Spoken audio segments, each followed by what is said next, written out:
Ang pagkakaroon ng isang tunay na kaibigan ay isang kayamanan, kung saan hindi lahat ng tao ay nakakaranas na magkaroon nito.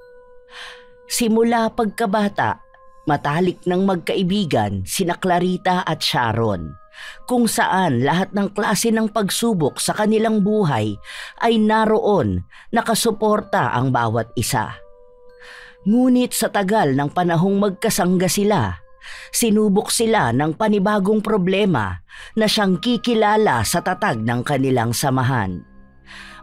Mas mangingibabaw nga ba ang galit at pagkampi nila sa itim na kapangyarihan upang masira ang bawat isa? O mas mangingibabaw para sa kanila ang pagkakaibigang matagal na nilang pinagkaingatan at pinahalagahan? Congrats sa atin, Bes. Akalain mo yun, ang bilis ng panahon. Nakagraduate na kaagad tayo. Saan mo ba balak mag-aral ng kolehiyo? Sasama ka na ba sa tatay mo sa Maynila? Doon sa sinasabi mong magandang universidad? Hindi na ako sasama sa kanila. Napag-usapan na rin namin yun ni Mama.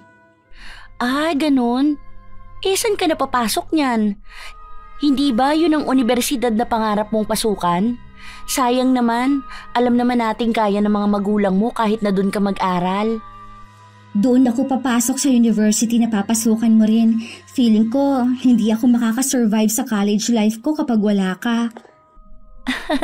Pwede naman tayo magtawagan kung mas maganda naman doon sa Maynila dahil mas mataas na university ang papasukan mo. Maganda ang credentials na makukuha mo. Hindi kasi ako pwede dun . Alam mo naman na hindi ganun kalaki ang kabuhayan ng pamilya namin. Isang semester pa lang, pwede nang makabili ng lupa para sa sakahan. Ano naman kung dito ako magtatapos? Parehas lang din naman na university yun. May matututunan din naman ako. Isa pa, parehas na course din naman ang kukunin natin, di ba? Bakit kailangan pa magpakalayo-layo? Basta, gusto ko magkasama lang tayo palagi. Best friends forever tayo, di ba? Oo naman. Best friends forever. Simula pa nung nasa elementarya ang dalawa, matalik na silang magkaibigan. Ang sabi pa nga ng iba ay parang magkarugtong na ang kanilang mga pusod. Hindi lang magkaibigan ang turing nila sa isa't isa, kundi magkapatid na. Tinuturing na kapamilya ang isa't isa. Palagi silang naroon kapag may okasyon sa kani-kanilang pamilya. Nagkakaunawaan sa lahat ng bagay. Nagkakaroon man ng pagkakataon na paminsan ay may tampuhan o pagtatalo. Hindi nababawasan ang pagmamahal nila para sa isa't isa. Hindi na rin sila nagkaroon ng iba pang mga kaibigan kahit na umabot na sila sa kolehiyo. Para kina Sharon at Clarita, ang pagkakaibigan nila ay sapat na at hindi na kailangan ng maraming tao sa kanilang paligid dahil ang isang tunay na kaibigan ay higit sa milyong pekeng kaibigan. Lumipas ang ilang taon, palagi silang magkasamang dalawa sa hirap man o sa ginhawa. Palaging nasa tabi ng isa't isa upang gumabay at magbigay ng suporta. Oh my God! Bes! Oh, ano nangyayari sa'yo? Kinabahan naman ako sa sigaw mo. Ay, naku naman Sharon. Aatakihin ako sa puso . Tingnan mo, nakuha ko dun sa trabaho na sabay nating inaplayan. OMG! Anong balita sa'yo? Tingnan mo kung nag-text din sila sa'yo, dali. Para sana sabay na tayo magbiyahe bukas. Nakaka-excite naman. Sandali, hindi ko pa nakikita . Saan ba titingnan dito? Dito ba? Ay, mukhang hindi ako pasado pero ayos lang. May isang nag-text sa akin for interview doon sa isa pa nating pinasahan. Congrats sa'yo! Alam ko naman na para talaga sa'yo yan kasi di ba ang sabi nila baka isa lang muna ang kailanganin. Uy, dapat sa sahod mo ilibre mo ako ng ice cream ha? Bakit hindi ka nakapasok? Excited pa naman ako dahil akala ko iisang kumpanya lang ang papasukan natin. Pero sana hanggang doon magkasama tayong dalawa. Mas masaya yun kung kada break time natin, sabay tayo mag-ice cream. May kasabay akong papasok at uuwi. Ano ka ba? Kahit naman hindi tayo magkasama sa trabaho, pwede pa rin naman tayong magkita. Every sahod or rest day natin, pwede tayong mag-bonding, di ba? Nasa Pilipinas pa rin naman tayo. Magkakalayo lang tayo ng kumpanya. Maraming paraan para makapagkita. Ay, sayang naman. Bakit kasi hindi ka nila tinawagan? Siguro ayaw nila nang may magkaibigan sa trabaho, no? Hindi naman kasi yun makakaapekto sa performance natin. Baka nga maging mas active pa tayo. Pero dapat kahit na magkaiba tayo ng work, magkaibigan pa rin tayo, ha? Baka mamaya makakilala ka ng bagong kaibigan, makalimutan mo na ako. Magtatampo talaga ako. Loka, alam nga namang kalimutan natin ang ilang taon nating pagkakaibigan dahil lang nagkaroon tayo ng trabaho. Kahit pa maging kaibigan ko ang mga katrabaho ko, hindi ka nila mapapalitan. Kahit na magkaroon tayo ng asawa at anak, magkaibigan pa rin tayo. Di ba nga? Tayo ang magiging mga ninang ng mga anak natin sa future. Kaya wag ka dyan. Masyado kang overthinker. Masyado kang selosa. Basta, promise mo na hindi mo ko ipagpapalit sa kanila. Oo nga, promise. Di ba nga, best friends forever? Best friends forever. Gusto nilang masigurado ang tatag ng kanilang pagkakaibigan. Naging mahirap para sa dalawa na mag-adjust lalo na at nasanay sila na palaging magkasama sa araw-araw. Pero ganun pa man, napanatili nilang maganda ang samahan. Naglalaan sila palagi ng oras para sa isa't isa. Katulad ng mga pangako nila, kahit na ikinasal na silang dalawa, naroon pa rin sila sa tabi ng isa't isa. Isang perpektong pagkakaibigan. Hanggang sa pareha silang nagkaroon ng anak. Mas nauna lang nanganak si Clarita at makalipas ang 2 taon, si Sharon naman ang nanganak. Nang binyagan ang anak ni Clarita, ninang si Sharon. Ganon din ang sa anak ni Sharon, naging ninang ng anak niya ang kaibigan.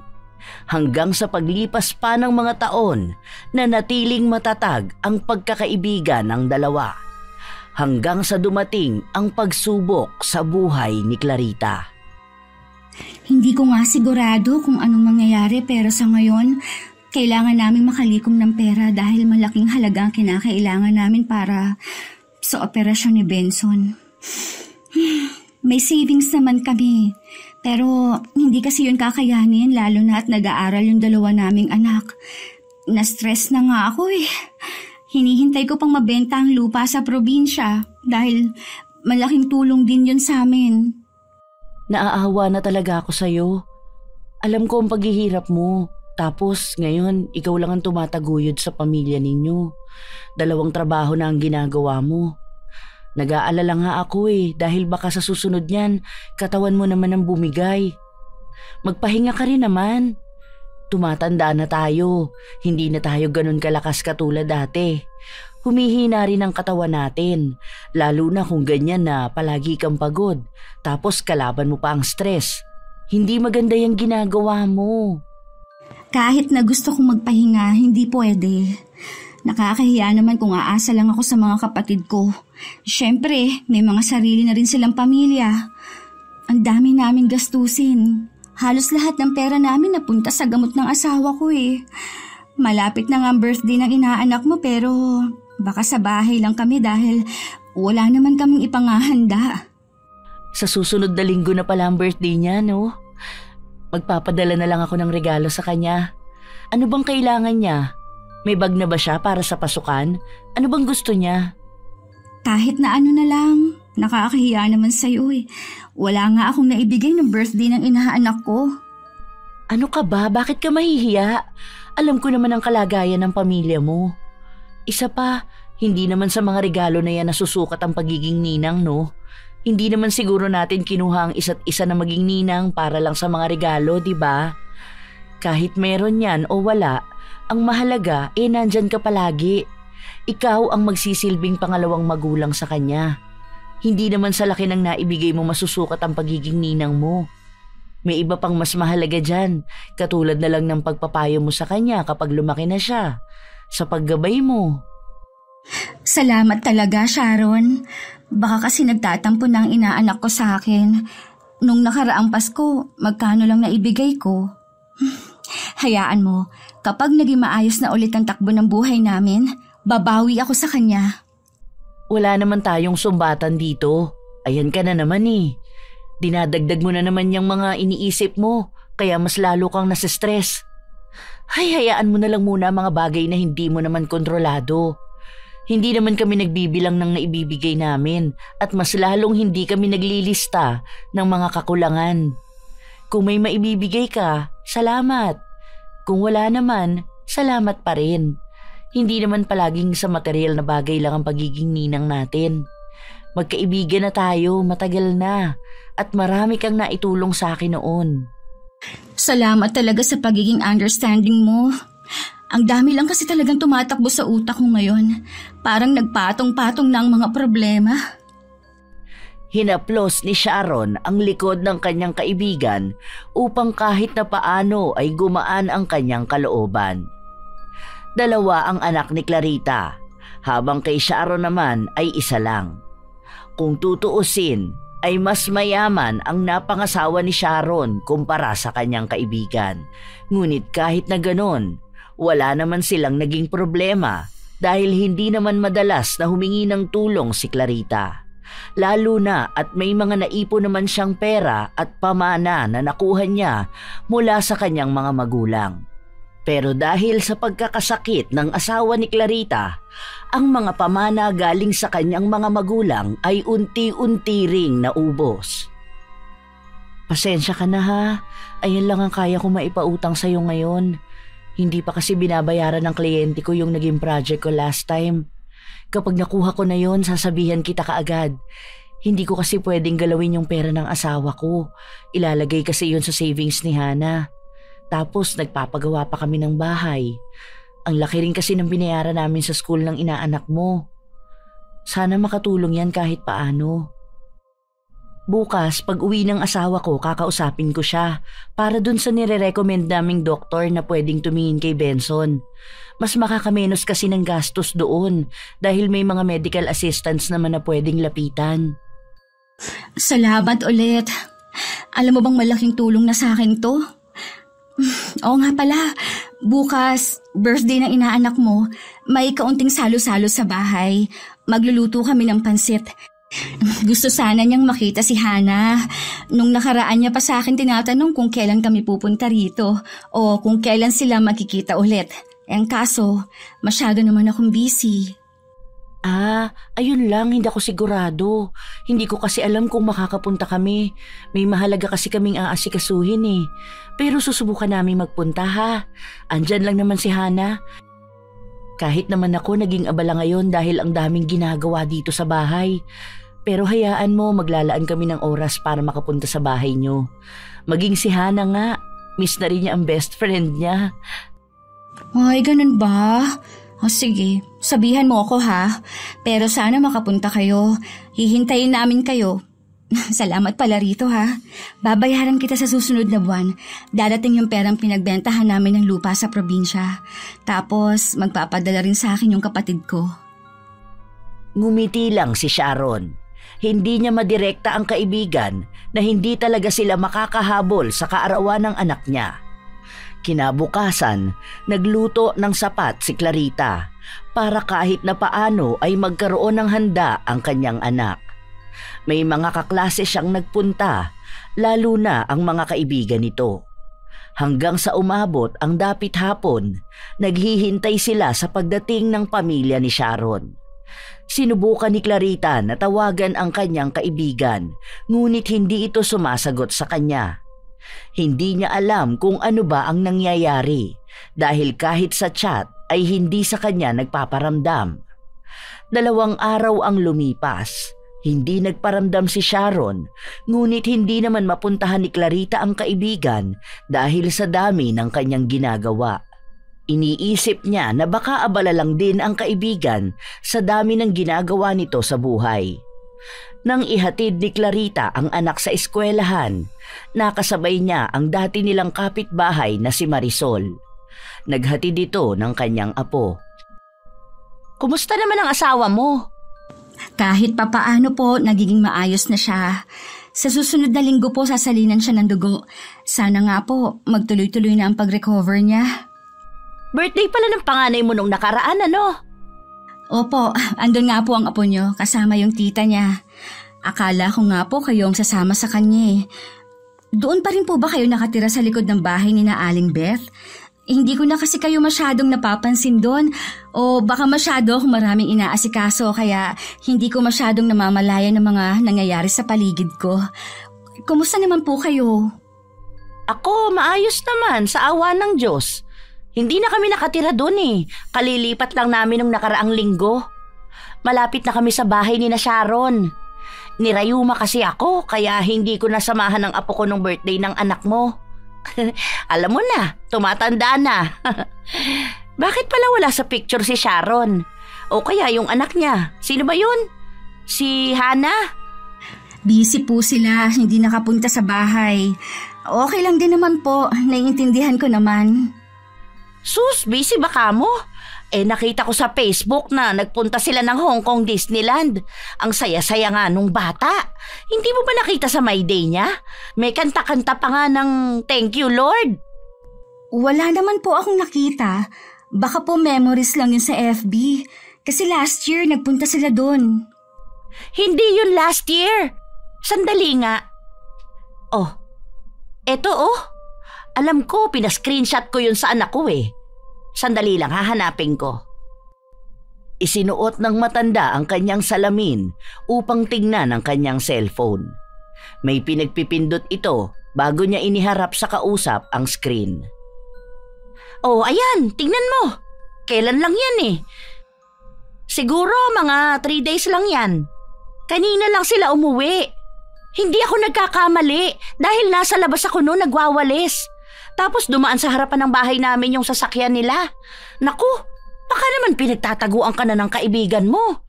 Panay ka siguro utang, ano? Baka nga po naggala sila.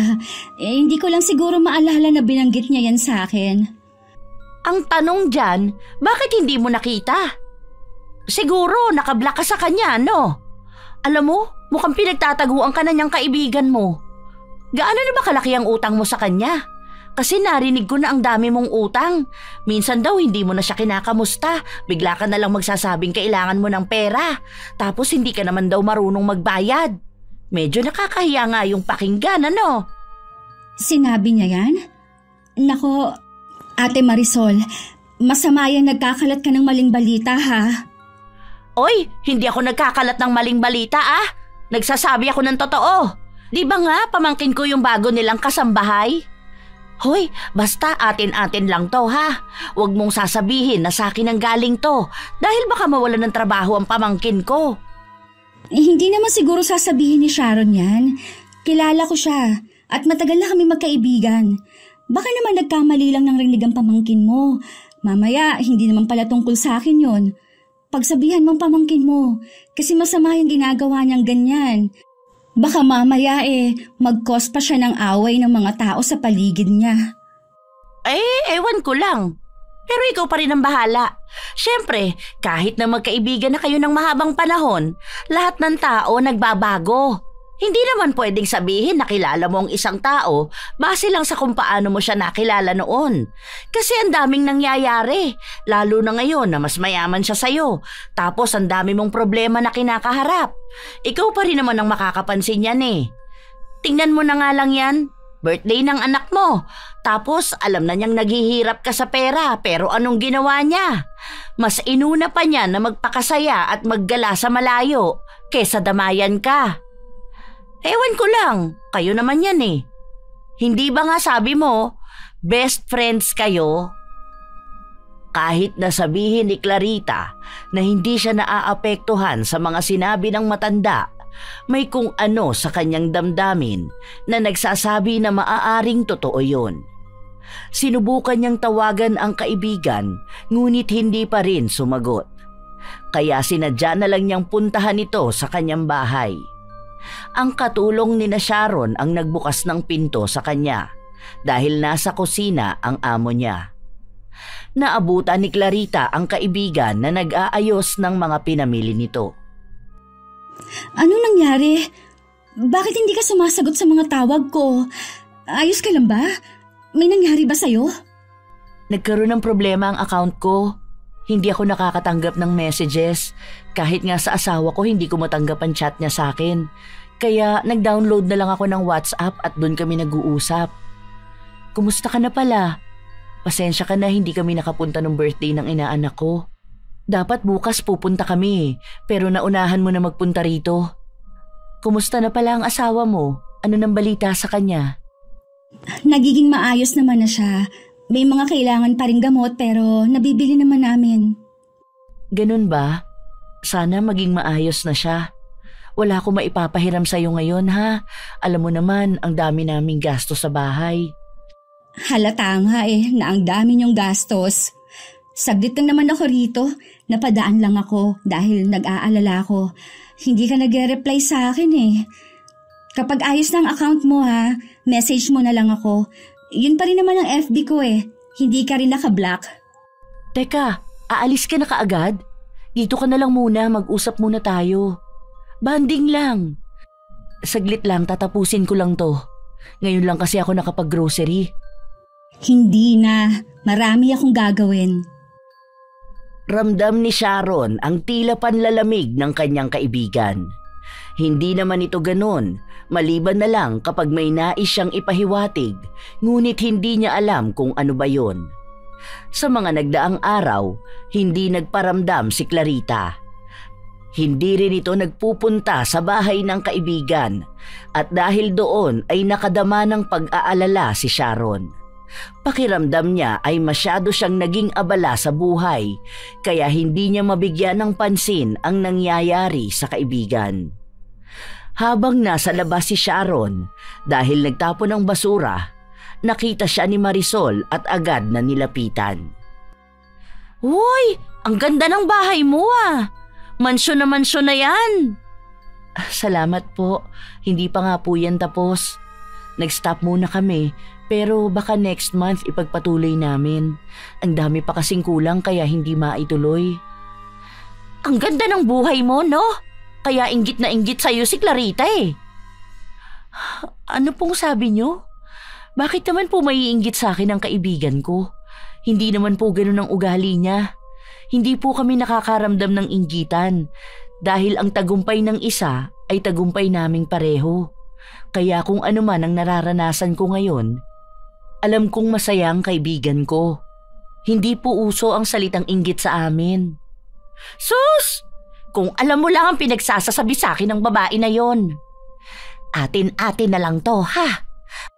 Huwag mong sasabihin sa kanya. Baka kasi mamaya ako ang awayin nun. Masyado pa naman yung palaaway. Hindi kagaya mo na mabait.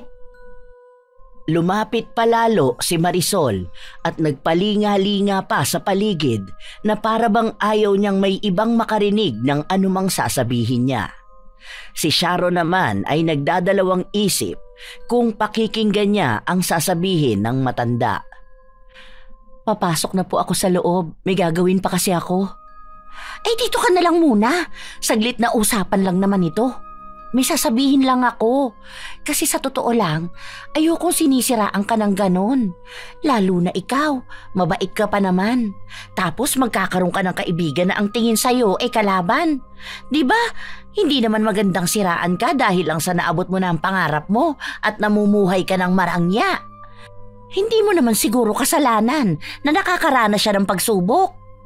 Ano po ba yun? Kasi wala naman kaming problema ng kaibigan ko. Nako, iyon ang akala mo. Kasi diba, nakakausap ko siya kapag hinahatid ko sa school ang apo ko. Sa akin siya nagsasabi ng mga hinanakit niya. Alam mo bang sinabi niya na wala kang utang na loob? Nung birthday ng anak niya, mas inuna mo pa raw na magpunta sa ibang bansa kaysa sa tulungan siya. Alam mo naman daw ang kalagayan ng asawa niya, kaya parang nabasto siya nung nakita niyang masaya ka. Tingin mo ba tunay na kaibigan ng ganon? Sabi pa niya sa akin, palibhasa raw ngayon ka lang nakaranas ng ganyang buhay, kaya akala mo kung sino ka ng mataas. Naku, minsan nga gusto ko sagutin at sabihin na hindi ka naman masamang tao. Grabe siya kung lamunin ng inggit sa kanyang katawan. Sinabi po talaga niya yan? Bakit naman ganyan siya mag-isip? Oo, marami akong utang sa kanya nung nag-aaral kami. Tinatanaw kong utang na loob yun, pero hindi naman siguro tama na sabihin niya sa akin ang mga yan. Binibigyan ko lang din ng kaligayahan ng anak ko at pera ng asawa ko ang ginagastos namin. Tinutulungan ko naman siya pero hindi ko nga lang kayang ibigay lahat dahil may pangangailangan din ng pamilya ko. Ayan mismo ang sabi ko sa kanya. Pero ang sabi niya na ganyan ka na raw talaga noon pa man. Ang taas na ng tingin mo sa sarili mo dahil lang umangat ka ng konti. Ibang klase talagang ugali ng babae na yun, ano? Huwag kang mag-alala, lahat ng sasabihin niya sa akin, lahat yon makakarating sa'yo. Hindi ako nagsisinungaling ha. Paano ko malalaman na siya ang nagbayad ng tuition mo noon para makagraduate ka? Diba? Kasi kung ako lang, hindi ko yun alam kung hindi sasabihin sa akin. Kasi kailan lang naman tayo nagkakilala at wala ka rin namang nabanggit na ganyan. Wow, grabe, ibang klase. Pati ba naman yun kailangan niya pang sabihin? Bakit kailangan sa'yo pa? Dapat hinarap niya ako kung may problema pala siya sa akin. Galing na siya nung nakaraan sa bahay. Sana kinausap niya ako tungkol dito. Hindi yan ganyan. Nakakahiya na sa ibang tao niya pa sinasabi. Isa pa, binayaran ko yun. Hindi yun libre. Paunti-unti ko nga lang nabayaran dahil hinulug-hulugan ko yun dati nung nagtatrabaho ako. Ewan ko ba sa kanya? Basta, yun lang ang sabi niya sa akin. Kapag nakausap ko ulit siya at may sinabi sa akin, makakarating ka agad sa'yo. Oo nga pala. May bigas ka ba dyan? Pahingi nga muna ako kahit 2 kilo. Wala pa kasi ang anak ko Magsasaing na sana ako. Gutom na ang mga apo ko.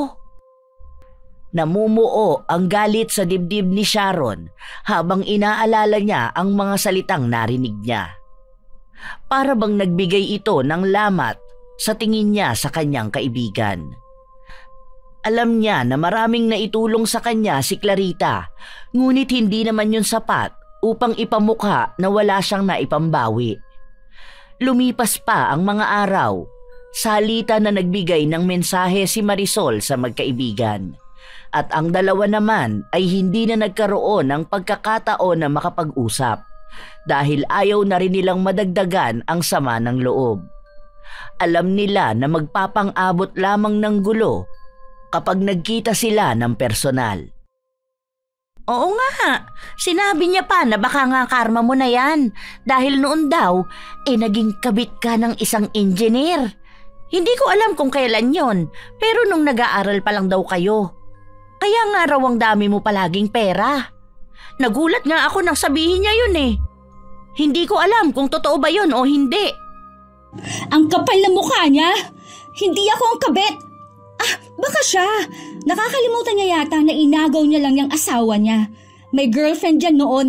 Tapos, nang makatrabaho niya, nagkagustuhan sila. Siya lang ang pinakasalan.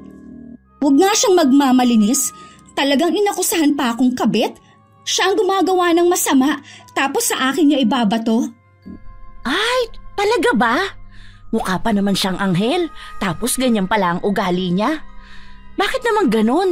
Ahas naman pala siya Mukhang pinagtatakpan ng sarili niyang baho. Ako gigil na sa pinagsasabi ng babae na yan ha. Kapag ako hindi nakapagtimpi, susugurin ko talaga siya. Ang dami niyang pinagkakalat na fake news. Sabi nga nila, ang best friend mo raw ang magiging best enemy mo. Mukhang mahinhin. Nasa loob pala ang kulo. Tapos sa mga kwento niya, lumalabas na ikaw ang masama. Kaya hindi rin ako naniniwala sa mga sinasabi niya. Kasi kilala na kita Alam ko na mabait ka. Huwag kang mag-alala. Kakampi mo ko. Lahat ng sasabihin niya sa akin makakarating sa'yo. Ayoko pa naman sa lahat yung plastic. Ang nakikita ko sa'yo, totoong tao ka talaga. Siguro nga, ginamit ka lang niya noon. Kung wala ka, hindi naman siya makakapagtapos ng pag-aaral. Siya pang may ganang magsabi sa akin ng mga ganyan. Nakatulong siya sa akin at sa pagpapagamot ng asawa ko. Pero barya lang yun sa dami ng mga naitulong ko sa kanya noon. Sobrang sama ng loob ko, sa totoo lang. Ay, Ate Marisol, ayoko malumbat. Dahil hindi ko naman ugali na isumbat kung ano man ang naitulong ko sa isang tao. Lalo na parang kapatid na ang tingin ko sa kanya. Tanggap siya ng pamilya ko. Mahal nga rin siya ng mga magulang ko eh. Noon talaga, sanggang dikit kami. Tapos malalaman ko na ganyan ang mga sinasabi niya sa akin. Ay, ang bigat dito sa dibdib oh. Kasi akala ko totoo siya sa akin eh. Sa totoo lang ha, gabi-gabi ako umiiyak dahil sa sama ng loob. Ay, naku po. Isa pa yan. Alam mo ba na ang sabi niya, wala ka naman talagang naitulong sa kanya. Na lahat naman daw yon binayaran niya sa'yo. Ikaw pa nga raw ang may malaking utang na loob dahil ikaw ang tinulungan niya. Siguro raw namatay na kayo sa gutom kung hindi ka lang niya binigyan ng pera para may ipanlamon sa pamilya mo. Hindi lang ipinakain ha, ang sinabi niya mismo, pinanlamon. Diyos ko po, kung hindi pa naman sasamain sa ugali. Parang pinapamukha niya sa'yo na bato ka at ginto siya. Sino ba namang hindi sasama ang loob niyan? Huwag ko lang talagang makita ang babae na yan. Baka hindi ko mapigilan ang sarili ko at masaktan ko siya. Ayoko na sanang gumawa pa ng gulo dahil nahihiya rin ako sa asawa niya. At malaki ng mga anak namin. Naiintindihan na nila ang mga nangyayari. Nabibigyan ng lamat pati pagkakaibigan ng mga bata. Hindi ko alam na may ganyan pala siyang ugali. Hindi mo talaga masasabi kung sino ang totoo sa'yo. May kasabihan nga, di ba? Na huwag kang basta iinom sa basong inaalok sa'yo dahil darating ang araw na ipagyayabang ng taong yun na pinawi niya ang uhaw mo. Siguro naman naiintindihan mo ang ibig kong sabihin. Na huwag kang basta tatanggap ng tulong sa isang tao na bandang huli isusumbat din sa'yo ang naitulong nila. Basta, gawin mo na lang, kilalanin mong maigi ang isang tao kung totoo ba siya sa'yo. Basta ako, totoo kong tao. Masyado na akong matanda para sa mga kaplastika na yan. Naku, gusto ko lang palaging good vibes. Ay, mabuti ka pa nga. Naiintindihan mo ko. Hindi ko lang sukat akalain na aabot kami sa ganitong punto. Maayos naman kami noon eh. Tama nga na binabago ng pera ang isang tao. Huwag na sana magtagpo pa ang landas naming dalawa. Lalo pa ngayong buhay na buhay ang galit sa dibdib ko. Tago ang ngisi ni Marisol habang nakikita niyang namumula sa galit ang kausap. Nagngingit-ngit pa maging ang mga ngipin ni Clarita. Halos sumabog na siya sa galit. Mabuti na lang at kahit paano ay kaya niyang kontrolin ang sarili. Nang matapos ang kanilang usapan, nang hingi ng mga gulay si Marisol, sakto naman na may bunga ang mga tanim ni Clarita. Hindi rin naman siya madamot pagdating sa ganito, kaya malaya ang ginang na makakuha ng kahit ilang gulay na naisin niya. Kinaumagahan ay kay Sharon naman siya nagpunta. Pinapasok siya sa loob ng bahay upang doon sila makapag-usap. Ilang buwan na rin pala ang alitan ninyong dalawang magkaibigan, ano? Pero hanggang ngayon hindi pa rin kayo nag-uusap? Halatang guilty siya sa pang-aaway sa'yo. Mahahalata mo talaga ang isang tao kapag siyang may ginagawang mali no? Nakita ko nga ang post niya sa Facebook. May pinaparinggan siya na taong walang utang na loob. Bakit kailangan niya pang gawin yun, di ba? Kung tunay na kaibigan ang turing niya sa akin, sana hindi siya nagbilang ng mga naitulong niya sa akin. Kung ako nga, hindi siya nakarinig ng kahit na anong panunumbat. Kasi nga, walang-wala na siya. Ano pa bang aasahan mo? Ngayon, ang laki ng gastos nila sa hospital dahil sa operasyon ng asawa niya. Hindi ko nga alam kung ano ang lagay nun Pero mukhang nakakabawi na rin naman sila sa kaperahan. Kaya siguro ganyan na rin siya magyabang sa'yo. Kasi alam niya na magkakaroon na ulit siya ng pera. Tama. Kaya siguro ganyan siya magyabang sa akin. Panay pa siya post sa FB niya. Akala mo iniinggit ako. Masaya ako na nagiging maayos na ang kalagayan ni Benson. Pero hindi ako magiging masaya na ganyan niya ako ituring. Ito, narinig ko pa. Ang sabi niya, nagpadala daw ng pera yung kapatid niya na nasa Canada. Magbibigay nga rin daw ng puhunan para sa panimulang negosyo. Hindi ko pa alam kung anong negosyo ba ang sisimulan niya. Hindi niya pa kasi nasasabi sa akin. Pero sigurado malulugi lang din yun. Halata kasi sa kanya na hindi siya masyadong magaling sa negosyo. Hindi katulad sa'yo na magaan ang kamay pagdating sa pera. Kaya ang bilis lang pumasok ng buwena sa'yo eh. Saka ang nilalapitan ng swerte, yung mga mababait talaga. Hindi ka rin kasi madamot na tao. At lalong hindi masama ang ugali mo. Malas mo lang na nagkaroon ka ng kaibigan na gaya niya. Siya pa nga yata ang nagdadala ng negative vibe sa'yo eh. Mabuti na lang talaga inilayo mo na ang sarili mo sa kanya. Ayoko talaga sa lahat yung mga nega na tao. Hindi kasi yan nakakatulong sa buhay natin. Kaso, hindi talaga maalis sa utak ko kung ano ba ang ginawa kong masama sa kanya para maging ganito siya sa akin. Ang akala ko tunay na kaibigan ang turing niya sa akin. Ang dami niya palang hinanakit. Bakit sa haba ng panahon na magkasama kami, hindi man lang niya sinabi sa akin yan? Para sana nagkaintindihan kami, hindi na umabot pa sa ganito. Pati sa social media, masyado siyang maingay. Sarili niya lang ang pinapahiya niya ano pa bang aasahan mo? Malamang sa inggit nga yun. Doon naman nagsisimula ang lahat. Hindi niya lang siguro inasahan na magiging tagumpay ka sa buhay. Kaya ayan, inggit na inggit sa'yo. Hayaan mo siyang atakihin sa galit. Nako, halata namang wala siyang binatbat sa'yo, no? Napakalayo mo na kumpara sa kanya. Huwag ka nang babalik sa pakikipagkaibigan sa baliw na yon, ha? Kung sakali man nalapitan ka niya at makipag-ayos sa'yo, hayaan mo na lang siya. Kasi malamang may masamang plano yon kapag pinabalik mo pa siya sa buhay mo. Tama na tong pamamahiyan na ginawa niya sa'yo. Huwag ka masyadong mabait. Kaya ka naaabuso eh. Ang dami pang mga salitang binitawan ni Marisol na siyang nagbibigay ng apoy sa away ng magkaibigan. Mabilis naman siyang pinaniniwalaan ni Sharon dahil lahat ng lumalabas sa kanyang bibig ay mukhang tunay. Ay, gabi na pala. O sige, uuwi na ako. Naku, baka hindi pa nakakain ng mga apo ko. Masyadong napahaba ang oras ng pag-uusap natin. Basta ha, tandaan mo palagi ang mga payo ko. Baka naman may 500 ka dyan. Baka naman pwede mo akong pahiramin. Kailangan ko lang pambaon sa apo ko bukas at bibili ako ng ulam namin. Babayaran na lang kita kapag nagkaroon ako ng pera. Sa ngayon kasi, gipit kami.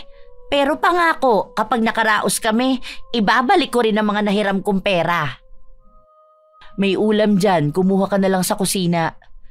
Eto, kahit na wag mo na yan bayaran, bigay ko na lang yan sa'yo para ipakita na mas mayaman pa rin talaga ako kesa sa bruhang kaibigan ko. Ay, oo naman talaga. At mas mabait ka kesa sa kanya. Kanina nga sa school nagtatanong siya sa akin. Tapos ang gusto niya, sabihin ko kung anong usapan natin. Ang sabi ko lang sa kanya na hindi ako ganong klase ng tao. Ayoko sabihin sa kanya. Kaya ayun, kahit na palamig, hindi man lang ako nilibre. Grabe nga eh. Mabuti ka pa. Nabigyan mo ako ng pera, tapos magbibigay ka pa ng ulam. Kaya sa'yo ko loyal eh. Kumukuha lang ako ng impormasyon sa kanya para masabi ko sa'yo. Hindi rin naman ako naniniwala sa mga sinasabi niyang paninira dahil kilala kitang mabait na tao. Huwag kang mag-alala, hindi ako katulad ni Clarita. Kasi ako, may utang na loob at kilala ko talaga kung sino ang mga tao na nandyan sa tabi ko kapag kailangan ko ng tulong. Maaasahan mo ako palagi. Nang makuha ni Marisol ang kailangan niya kay Sharon, agad din siyang lumabas ng bahay. Kung saan naman niya nakita si Clarita, bakas ang galit sa mukha ng babae na mukhang hindi mapigilan ng sarili para sumugod sa bahay ng dating kaibigan.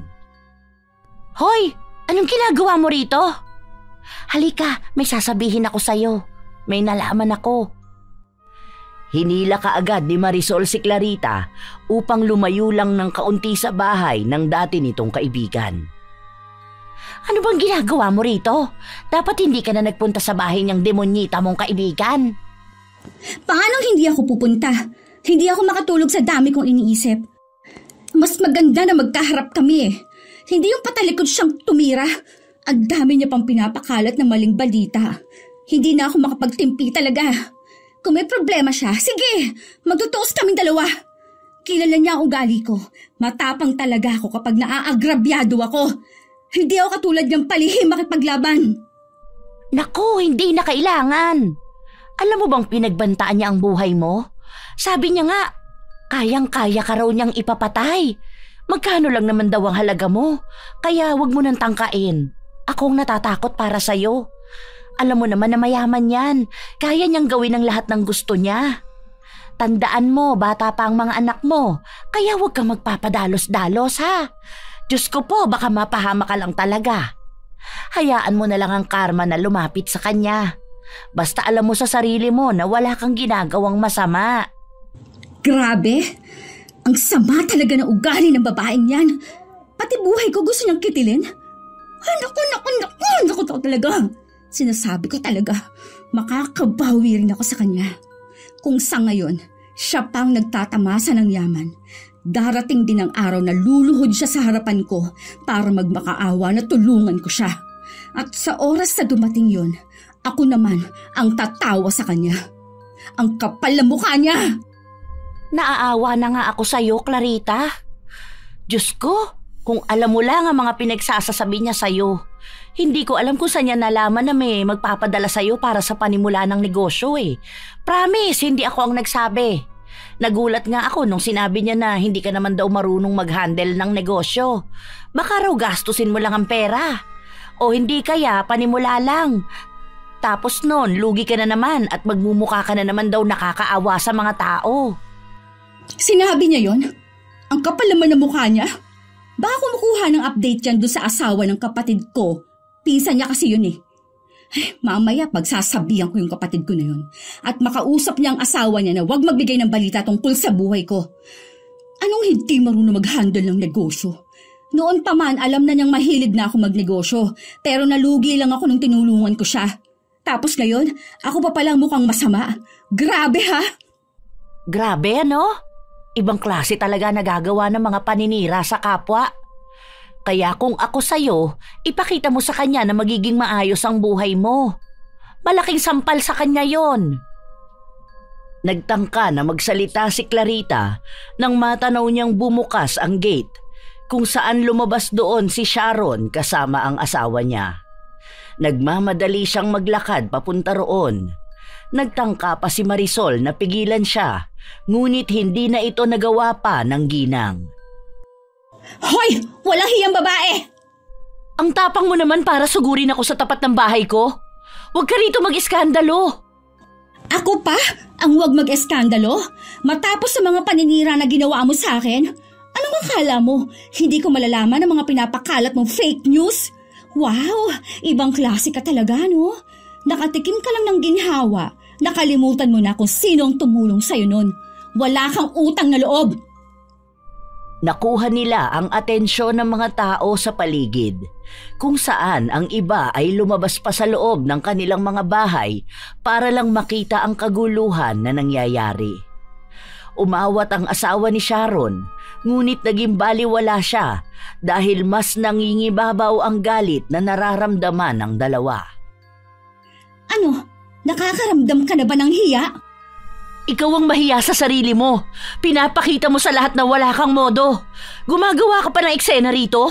Ikaw na nga may malaking kasalanan sa akin. Ikaw pa ang ganyan umasta? Anong kasalanan ginawa ko sa'yo, ha?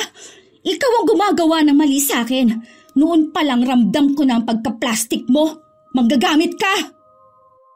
Hinigit ni Clarita ang buhok ng dating kaibigan.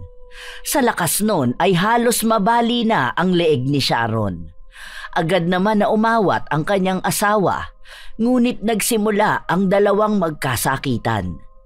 Naghilahan sila ng buhok, kasabay ang masasakit na salitang binibitawan nila. Wala ni isa sa mga taong nakapaligid sa kanila ang nakaawat sa gulong dulot ni na Sharon at Clarita. Tumagal rin yun ng ilang minuto hanggang sa dumating ang barangay tanod para paghiwalayin ang dalawa. May mga sugat sila sa katawan, ngunit mas nangingibabaw ang galit at pagkadismaya kaysa sa sakit. Ito ang tandaan mo, Sharon. Hindi pa tayo tapos. Isinusumpa ko, pagbabayaran mong lahat ng sakit na dinulot mo sa akin. Pinuputol ko na ang ugnayan nating dalawa. Hindi na tayo magkaibigan at kahit na kailan, hindi kita mapapatawad. Kahit ako, pinuputol ko na ang lahat ng ugnayan nating dalawa. Wala akong pakialam kahit na mamatay ka pa. Hindi ako sisilip sa kabaong mo. Pinagsisisihan ko na naging ninang ako ng anak mo at lalong pinagsisisihan ko na itinuring kitang kaibigan. Masakit sa dibdib ang mga binitawan nilang mga salita na ni minsan ay hindi nila naisip na lalabas sa kanilang mga bibig. Sa ilang dekada nilang magkakampi, ngayon lang umabot sa ganito ang kanilang away. Sa paglipas ng mga araw, walang naging balita sa dalawa. Puno ng galit at sama ng loob ang mga puso nila at walang puwang ang kapatawaran. Lahat yan susunugin. Walang ititira kahit na ano dyan. Umiiyak ang panganay na anak niya dahil sa mga nakikita niyang ginagawa ng kanyang ina. Ang mga litrato nila noong kabataan pa, mga bagay na may pagkakapareho kay Sharon at mga tanda ng pagkakaibigan nila. Lahat iyon ay sinunog ni Clarita. Wala na siyang ibang nararamdaman maliban sa galit.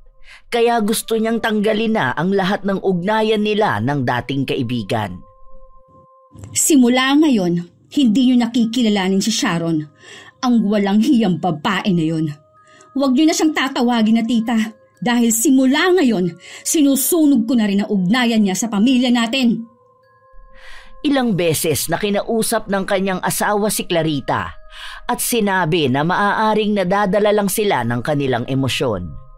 Dapat noong nagkaharap sila ay mas inuna nilang unawain ang isa't isa at hayaan na magsalita. Ngunit nagalit lang si Clarita at sinabi na wala siyang alam sa naging away nila ni Sharon. Sa paglipas ng mga araw, mas lalong bumibigat ang nararamdaman ni Clarita. Para bang maraming bagay ang nakapasan sa kanya. Madalas na mainit ang kanyang ulo at para bang galit sa mundo. Sa isang pagkakataon, nagising na lang siya 10 oras ng gabi sa pakiramdam na para bang nabibiyak ang kanyang ulo. Hindi ko na kaya to! Sobrang sakit ng ulo ko!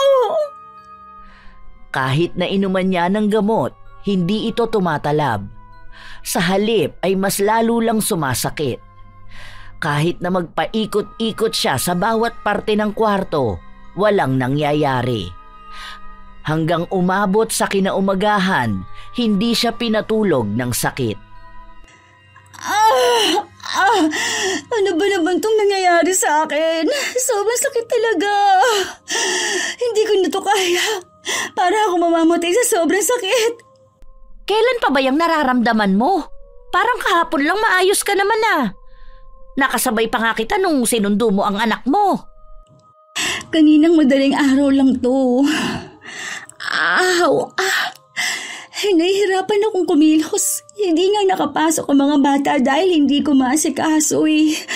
Hindi ko naman pwedeng paggalawin masyado ang asawa ko. Nagpapagaling pa siya. Hinihintay ko rin ang pamangkin ko na magpunta rito sa bahay. Nasa biyahe pa yun. Alam mo, nagdududa na ako.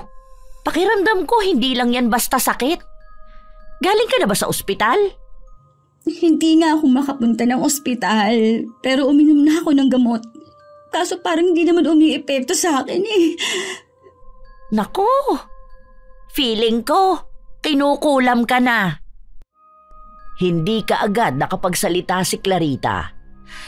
Hinihilot niya ang kanyang ulo at nag-iisip tungkol sa sinabi sa kanya ni Marisol.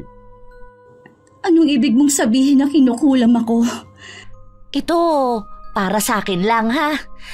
Hindi ko naman sinasabi na ganito nga talaga. Pero alam mo ba na ganyan ang nangyari sa tiyahin ko nung araw? Kinukulam na pala siya ng nakaaway niya. Naku, nagsimula yan nung nagkaroon kayo ng malalang pagtatalo ni Sharon, hindi ba? Paano kung pinapakulam ka na pala niya? Naku, mahirap yung ganyan. Kaya pala, kahit na anong gamot ang inumin ko, hindi ako gumagaling. May sademonyo talagang babae na yun. Mukhang sinanla ng kaluluwa sa kadiliman para lang makaganti sa akin. Nakakabuwisit! Tumatak na sa isipan ni Clarita ang sinabi sa kanya ng kausap. Kaya sa halip na magpunta siya sa ospital, sinikap niyang puntahan ang mangkukulam na sinabi ni Marisol na maaaring makatulong sa kanya. Sinabi ng mangkukulam na nasa ilalim nga siya ng itim na kapangyarihan. Hindi ako papayag na ako lang ang magdurusa. Gusto ko rin siyang ipakulam. Gawin mong lahat ng makakaya mo para magantihan ko siya. Kung nagawa niya sa akin to, kaya ko rin itong gawin sa kanya. Nagtanong pa ng 2 beses ang mangkukulam kung sigurado na ba siya sa gusto niya. Dahil kung magkataon na parehas silang nagkukulaman, maaaring mahirapan sila na maalis ang sumpa na nasa kanila. Wala nang iba pang naisip si Clarita, kaya pumayag siya at pinanindigan ang kanyang sinabi. Malakas ang mangkukulam, kaya litrato lang na nakuha sa Facebook ang ipinakita ni Clarita. Sumunod ay ang mga detalye tungkol kay Sharon. Dahil matalik silang magkaibigan, lahat ng tungkol kay Sharon ay alam niya. Umuwi ng bahay si Clarita, kung saan hindi pa rin naaalis ang sakit ng kanyang ulo. Tumanggi kasi ang mangkukulam na gamutin siya dahil hindi niya kayang pagsabayin ang hiling ni Clarita. Kaya sa halip na pansarili niyang kaligtasan, mas minabuti niyang gantihan ang dating kaibigan. Ngayon, sabay nating pagdusahan ng mga ginawa natin. Hindi ako papayag na ako lang ang mahihirapan. Lumuhod ka rin sa sakit! Sa pagdaan ng mga araw, unti-unting bumabagsak ang katawan ni Clarita at ganon din ang kay Sharon na nakaratay sa kanyang higaan at hindi maigalaw ang katawan. Yon ang kulam na kanyang natamo. Tuwing sinusubukan niyang gumalaw, nakakaramdam siya ng tila ba humihiwalay ang kanyang laman sa kanyang balat. Ngunit kahit na ganon pa man ang nangyayari sa kanilang dalawa, naroon pa rin palagi si Marisol upang bigyan ng silakbo ang galit na nararamdaman nila. Sigurado ko na tuwang-tuwa yang si Clarita sa nakikita niya sa'yo. Baka nga nagpapakasaya na yun, lalo na at siya ang kumulam sa'yo. Nagpatawag na ako ng albularyo na gagamot sa akin, kaya makakabawi na ako. Sa susunod na ipapakulam ko siya, sisiguraduhin kong mamamatay na siya. Hindi sapat sa akin na naghihirap lang siya. Ayan na kasi ang sinabi ko sa'yo nung una eh. Bakit kasi naaawa ka pa sa kanya? Tingnan mo ngayon, hirap ka na dyan. O siya, aalis na muna ako at susunduin ko ang apo ko. May pera ka ba dyan? Baka pwedeng makisuyo ulit. Hayaan mo, pagbalik ko bukas, babalitaan kita kung ano na ang nangyari dun sa demonyita mong kaibigan. Dahil nga hindi maigalaw ni Sharon ang kanyang katawan, inutusan niya ang kanyang kasambahay na kumuha ng pera para ibigay kay Marisol. 1K lang? Dagdagan mo naman ng 500. Effort din ang ginagawa ko, ha? Dumadalaw pa ako sa bahay niya para lang makita kung paano rin siya nagdurusa. Paano naman ako gaganahan yan? Dinagdagan pa ang bigay na pera sa kanya. Malawak ang ngiti ng matanda habang palabas siya ng bahay. Yon, instant 1.5, isang araw na chismis lang. Kay Clarita naman ako mamaya.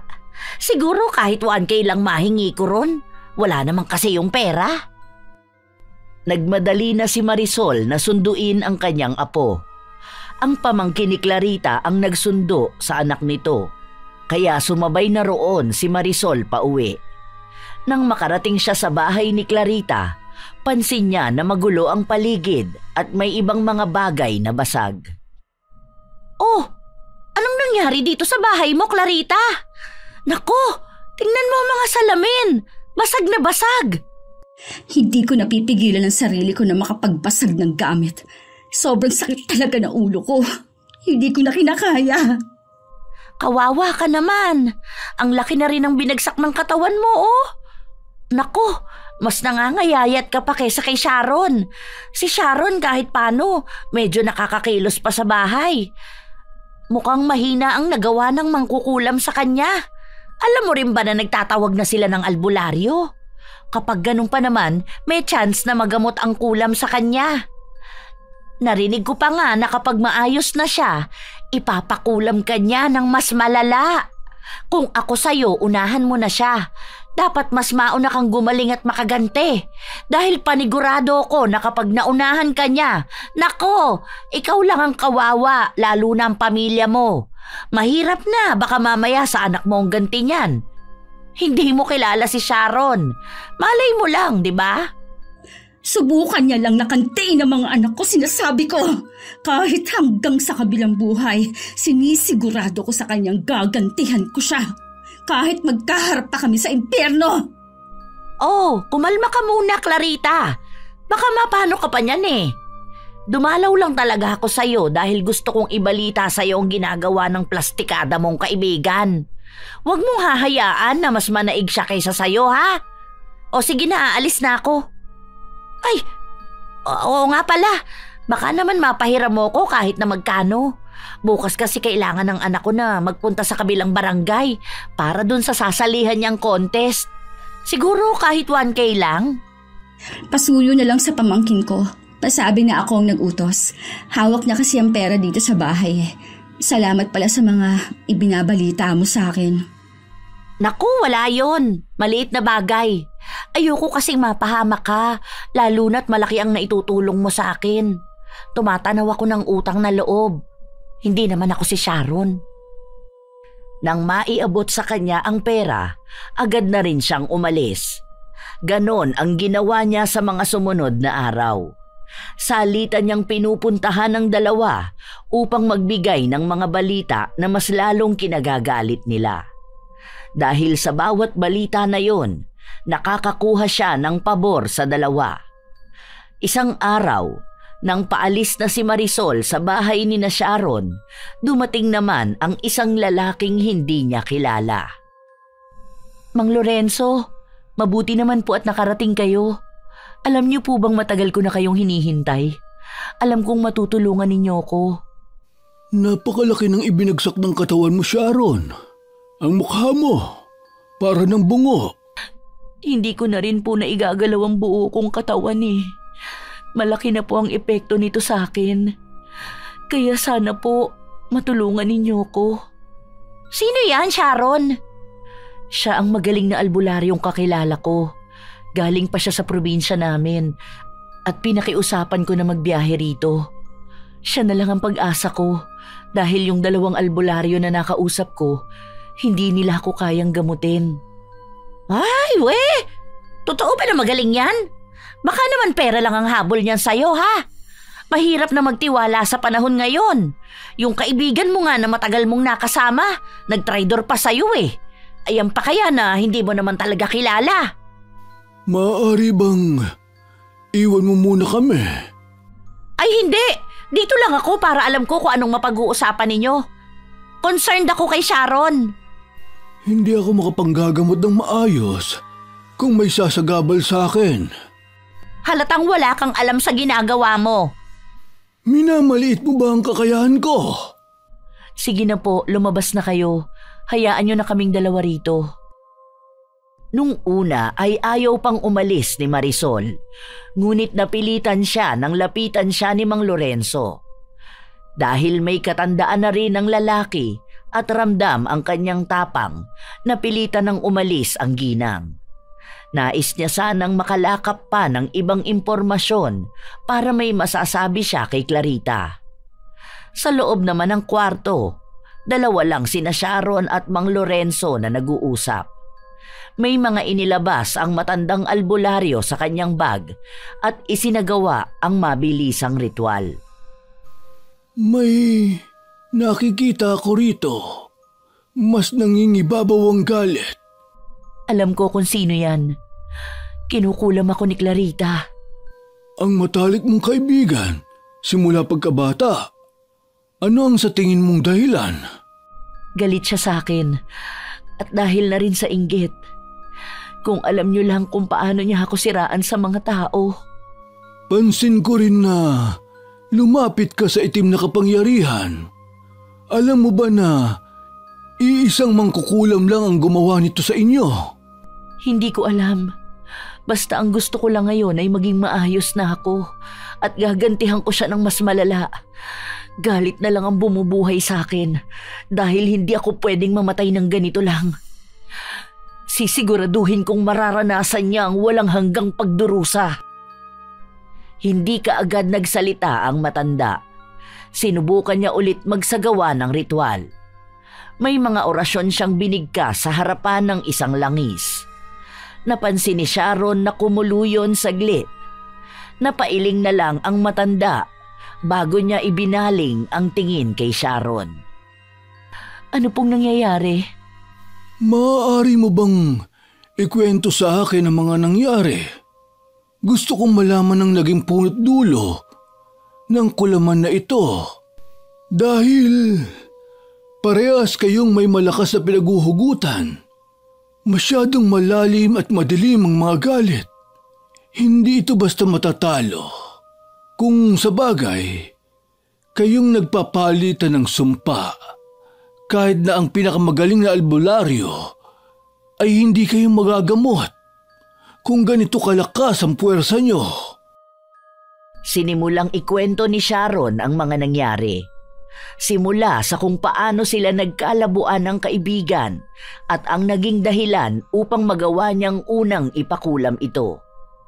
Sa mga kwento niya, mukhang nagkaroon na ng ideya si Mang Lorenzo sa mga nangyayari. Susubukan kong gamutin ka bukas. Babalik ako rito. May kailangan lang akong puntahan. Kailangan kong masigurado ang mga bagay upang mas maging epektibo ang pag-aalis ng sumpa sa iyo. May mga ipinahid si Mang Lorenzo sa katawan ni Sharon bago siya nagpaalam na umalis. Sinunod namang puntahan ng matandang albularyo ang bahay ni Clarita. Hindi naman naging mahirap para sa kanyang hanapin ang bahay ni Clarita dahil nagtanong-tanong lang siya. Matalas pa ang memorya niya para matandaan kung saan ang daan papunta roon. Lalo na at minsan na rin siyang naimbitahan sa binyag ng bunsong anak nito.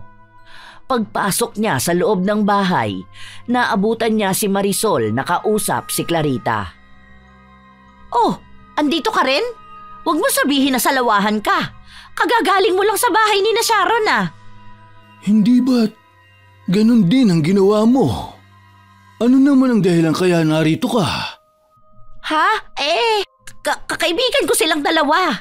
Kung ganun, iwan mo muna kami ni Clarita. May mga gusto akong itanong sa kanya. Ayoko nga. Mamaya kung ano pang panlalason sa utak ang gawin mo sa kanya. Hindi nagsalita si Mang Lorenzo. Tinitigan niya lang si Marisol. Nakipagmatigasan naman ang ginang, ngunit lumabas din siya matapos siyang palabasin ni Clarita. Naiwan ang dalawa sa loob ng kwarto. Nakakapanlumo rin ang itsura ni Clarita dahil ang masigla niyang pangangatawan ay bumagsak din, katulad ng sa kaibigan niyang si Sharon. Ikaw ba ang gumagamot kay Sharon? Alam mo ba ang gusto niyang gawin sa akin? Sa oras na maging maayos siya, mas lalo niya akong pahihirapan. Hindi ko alam kung ano ang nangyari sa inyong dalawa. Samantalang, para na kayong magkapatid noon. Simula pa ng mga bata kayo, magkakampi na kayo. Sa kanya nagsimula ang lahat. Hindi ko naman ginusto to eh. Kung hindi niya lang sana ako siniraan. Siya rin na nagsimula ng pangkukulam sa akin. Bumabawi lang ako. Inilabas ni Mang Lorenzo ang langis na ginamit niya kay Sharon at ipinahid niya ito sa katawan ni Clarita. Nakausap ko na si Sharon At mukhang alam ko na rin kung ano ba ang nangyayari sa inyong dalawa. Alam mo yung babaeng naabutan ko rito? Siya rin. Ang babae na naabutan ko, nakausap ni Sharon. Bakit pareho niyong kinakausap ang iisang tao? Gayong alam niyang may alitan kayo. Siya ang nagbibigay ng balita tungkol sa walang hiyang babae na yon. Sa kanya ko rin nalaman ang pinagkakalat na maling balita ni Sharon. Mukhang alam ko na ang punot dulo nito. Hindi ito tungkol sa samaan ninyo ng loob. Dahil tungkol itong lahat sa kung paano kayo pinag-aaway ng babae na yon. Bakit mas inuuna ninyong pakinggan ang sinasabi ng ibang tao kaysa sa sinasabi mismo ng kaibigan nyo? Hindi ko maintindihan. Anong ibig mong sabihin? Dahil ayan din ang sinasabi ni Sharon. Isa lang ang ibig sabihin nito. Dahil may pakinabang kayong dalawa sa babae na yon, ginagamit niya lalo ang galit ninyo para sa sarili niyang interes. Maaaring nagbibigay siya ng maling balita at dahil may sama kayo ng loob sa isa't isa, tinatanggap at pinaniniwalaan niyo yon. Tandaan mo, Clarita, sa mundong ito, mas lalong gumugulo ang isang sitwasyon kung may tulay na namamagitan sa inyong dalawa ng kaibigan mo. Hindi kayo magkakaintindihan kung hindi kayo mismo ang mag-uusap. Dahil ang mga taong pinagdadaanan ninyo ng mga salita, maaaring maling salita rin ang ibibigay nila sa inyo. Hindi nagsalita si Clarita. Tila ba natauhan siya sa mga sinabi ni Mang Lorenzo. May mga orasyon din na ginawa ang matanda sa kanya, katulad kung paano siya nag-orasyon kay Sharon. Hindi mo ako pinatawag, pero ginagawa ko ito para sa ikabubuti mo. Kilala ko na kayo ni Sharon. Buhat pa noong mga bata pa lamang kayo. Alam ko na ang pinagdaanan at mga sakripisyo nyo para mapanatili ang inyong pagkakaibigan. Huwag ninyong hayaan na basta na lang mauwi sa wala ang lahat dahil lang sa galit na hindi naman kayo ang pinagmulan. Yun lang ang maipapayo ko sa ngayon. Dahil hanggat buhay ang galit, wala kayong kawala sa sumpa. Nang kinagabihan na yon ay umalis na rin si Mang Lorenzo. Tinanong ni Clarita kung saan ba ito tutuloy, ngunit hindi na sinabi pa ng matanda. Hanggang sa kinabukasan, habang nakaratay sa kanyang higaan, hindi maalis sa utak ni Clarita ang naging usapan nilang dalawa ni Mang Lorenzo. Para bang may kung ano sa kanyang utak ang biglaang nagbalik sa nakaraan. Mula pa noong mga bata sila, sa una nilang pagkikita hanggang sa kung paano tumatag ang kanilang pagkakaibigan. Tama nga si Mang Lorenzo. Dapat ay higit na mas kilala ko ang kaibigan ko kesa sa mga balitang tinanggap ko lang. May mali nga ako. Habang tahimik sa kanyang kwarto at nag-iisip-isip, bigla namang pumasok si Marisol. Pasensya ka na, ngayon lang ako nakapunta rito. Inuwi ko muna kasi ang apo ko eh. Kumusta naman ang pakiramdam mo? May ibabalita ako sa'yo. Alam mo ba yung matandang lalaki na nagpunta rito? Alam mo ba na napagaling na niya si Sharon? At ngayon, gumagawa na sila ng plano para papagsaking ka. Pwede bang iwan mo muna ako, Ate Marisol? Gusto ko mapag-isa at makapag-isip muna. Bakit? Ano bang iniisip mo? Siguro may sinabi sa'yo ang lalaki na yun, ano? Huwag kang magpapaapekto sa mga sinasabi niya sa'yo. Ginagamit ka lang nun panigurado. Para kapag mas paniniwalaan mo siya, madali ka lang niyang mapapasunod. Ganun ba ang ginawa mo sa amin ni Sharon? Nung nakita mong madali kaming mahawakan sa leeg, saka mo naman sinamantala lahat? Hindi kaagad nakapagsalita si Marisol. Nanlaki ang mga mata niyang nakatingin kay Clarita. Para bang hinuhuli ang reaksyon niya. Ano bang sinasabi mo? Para tuloy sinasabi mo na may masama akong intensyon ah. Kakampi mo ko, di ba? Kakampi kita? Pero sa halip na tulungan ako, mas lalo mo lang pinalala ang sitwasyon. Umalis ka na muna rito, Ate Marisol. Gusto kong mapag-isa. Nagpumilit pang magpaliwanag si Marisol, ngunit sarado ang tenga ni Clarita sa mga salitang sinasabi niya. Kaya ang sinunod niyang puntahan ay si Sharon. Hay! Nakakainis naman. Kailangan ko pa naman ng pera ngayon. Tapos ganyan pa si Clarita. Dito na nga lang muna ako kay Sharon. Mas madali naman itong maniwala sa akin. Sa kanya na lang ako kakampi. Baka mabigyan ako ng pera at grocery. Nakita ko pa naman na ang daming pinamili ng asawa niya. Pagpasok ni Marisol sa loob ng bahay, naabutan niyang muli si Mang Lorenzo na saktong paalis na rin. Ayan, sinasabi ko na nga ba? Siguro ikaw rin ang dahilan kaya gano'n na mag-isip si Clarita.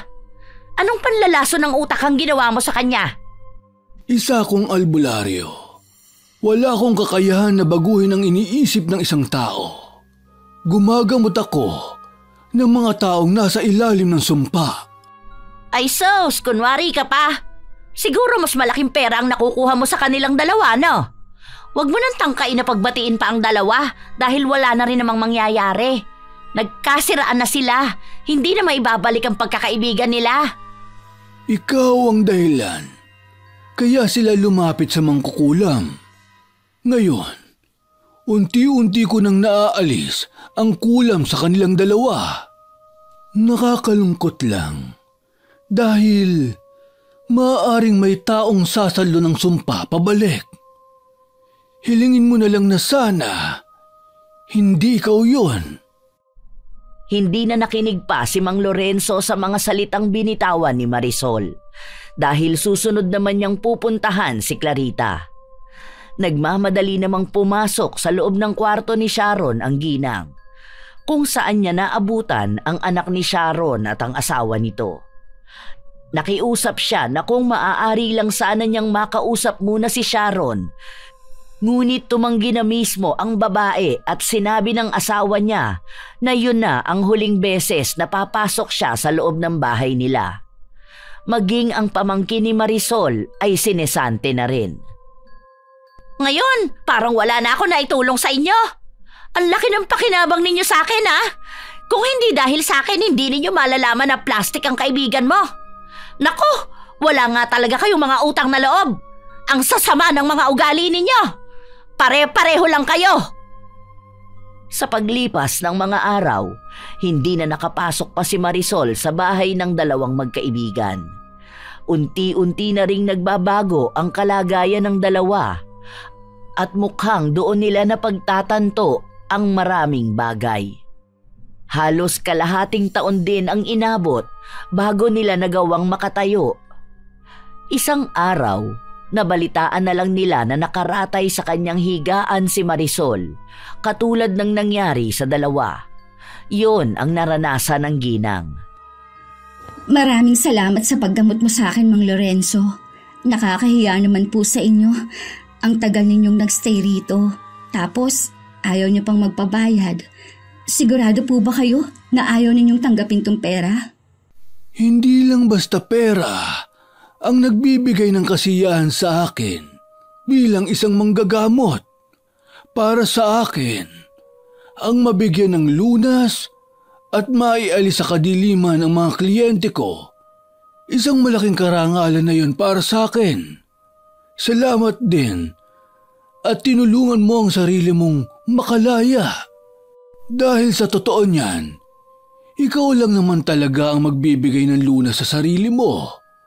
Sa susunod, palagi mong tandaan ang mga sinabi ko sa iyo na hindi sa lahat ng oras galit ang mas nangingibabaw. Dahil may mga pagkakataon na nabubuo ang galit dahil lang sa mga maling balita galing sa mga taong gusto kang sirain. Sana lang magkaroon uli ng pagkakataon na magkita kayo ng kaibigan mo. Matamis ng ngiti ang ibinahagi ni Clarita sa matandang albularyo. Sa mga sumunod na buwan, unti-unti nang nakabawi si Clarita. Naging maayos na ang takbo ng kanilang pamilya. Ang asawa niya ay gumagaling na rin. Nagsimula na siya ng negosyo na naging maganda ang daloy. Isang araw, habang nasa simbahan si Clarita at nagsisindi ng kandila, nakita niya ang isang pamilyar na babaeng palapit sa pwesto niya. Noong una ay hindi niya ito pinansin, ngunit tumayo ito katabi niya at nagsindi rin ng kandila. Sandaling nabalot ng katahimikan ang paligid. Masaya akong makita kang maayos. Congrats pala sa bago mong negosyo at sana magtuloy-tuloy na ang paggaling ng asawa mo. Merry Christmas pala. Salamat. Merry Christmas din.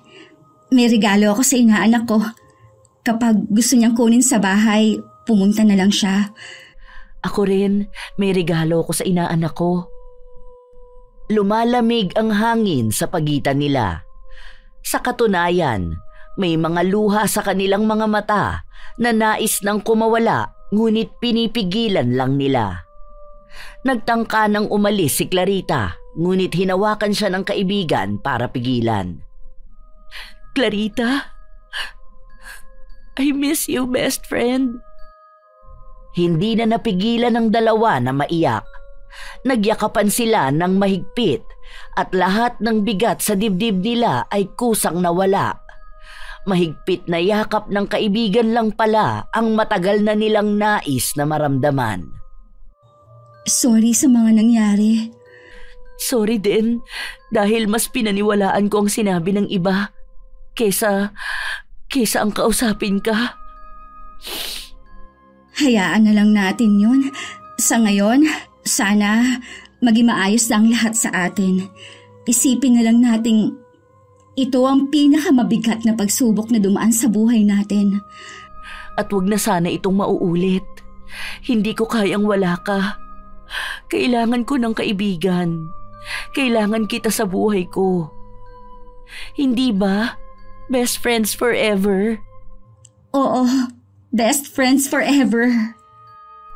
Sabay na nagkapatawaran at ipinangako na muli nilang haharapin ang buhay na sila pa rin ang magkasangga.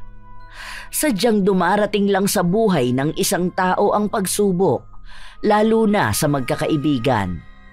Isang patunay na kahit anong hamon ang dumating, may parte pa rin sa buhay at pagkatao nila na nakalaan para sa tunay na kaibigan. Inamin nila ang parehong pagkakamaling nagawa at sabay nilang itutuwid ang anumang kamalian. Hindi na magpapaapekto sa mga salitang hindi naman sa kanila mismo nanggaling. Sa paglipas ng panahon, naging mas matibay pa ang samahan ng magkaibigan. Si Marisol naman ay nagbabayad na sa mga kasalanan na nagawa niya. Dahil nalaman ng magkaibigan na hindi lang sila ang siniraan ng ginang, dahil noon pa man daw ay ugali na nitong manira ng ibang tao, lalo na kung alam niyang may benepisyo siyang nakukuha sa mga yon. Iniwan na lang ng magkaibigan sa kanilang mga nakaraan kung anuman ang mga masamang nangyari. Dahil habang lumalaki rin ang kanilang pamilya, nagiging mas matibay din ang pagkakaibigan ng kanilang mga anak. Nais nilang ipamana sa mga susunod na henerasyon ang pagkakaibigan nila. Hanggang sa huli, mas nanaig pa rin ang pagmamahal ng isang tunay na kaibigan laban sa galit at kadiliman.